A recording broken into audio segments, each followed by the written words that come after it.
Hi, சூப்பரான ரசம் recipe. நம்ம சேனலை லைக் பண்ணுங்கள், ஷேர் பண்ணுங்கள், சப்ஸ்கிரைப் பண்ணுங்கள். வாங்க வீடியோக்குள்ளே போகலாம். ஒரு ஸ்பூன் அளவு மிளகு எடுத்திங்கன்னா 1 ஸ்பூன் அளவு சீரகம்.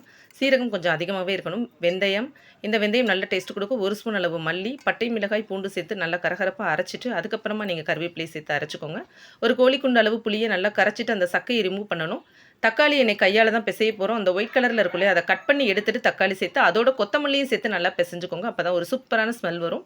இதுக்கப்புறம் நீங்கள் உப்பு, மஞ்சள் பொடி தேவையான அளவு சேர்த்து அதையும் நல்லா கிளறி வச்சுட்டு உங்களுக்கு எவ்வளோ தண்ணி வேணுமோ அவ்வளோ சேர்த்துக்கோங்க. ரசம் நீங்கள் சூப்பராக வச்சாலே எல்லா சமையலுமே பிரமாதமாக பண்ணுவீங்க. ஏன்னா எல்லா ஃபுட்டுக்குமே ரசம் வந்து ரொம்ப இம்பார்ட்டன்ட்.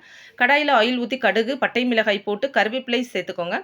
பச்சை மிளகாய் சேர்த்துட்டு நம்ம வதக்கி வச்ச கலவையை சேர்த்து சிம்மிலே வச்சு மிக்ஸ் பண்ணிவிட்டு கலவைகள் எல்லாத்தையும் இதில் சேர்த்துட்டு லாஸ்ட்டாக பெருங்காயப்பொடி சேர்த்து நல்லா முறை கிளம்பி வந்ததுக்கப்புறம் நீங்கள் அமர்த்துங்க.